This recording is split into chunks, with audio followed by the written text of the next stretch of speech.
Nature Connect is an initiative of Arts for All. We want to talk about the environment and using art as a tool.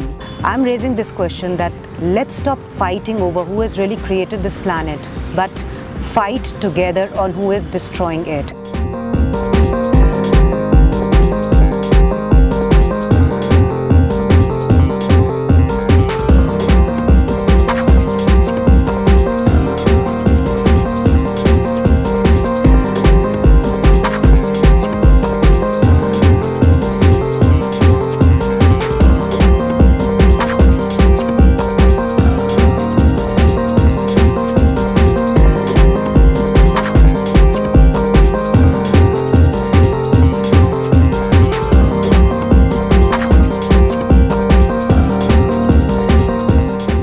This Nature Connect today is a great initiative.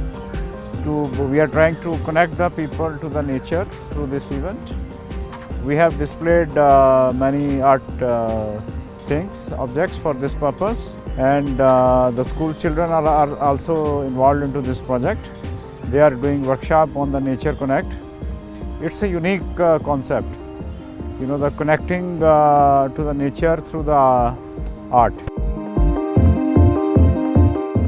Art has the power to change the world, and today here, looking at all these beautiful pieces of art, I think they kind of represent something, the way we should all take it as an indication of what over-urbanization is actually doing to our environment. And I'm so happy and glad that Sonalika is associated with Arts for All in this project of Nature to Connect, because this truly represents the values that we hold, and which is today to save the world, save the environment.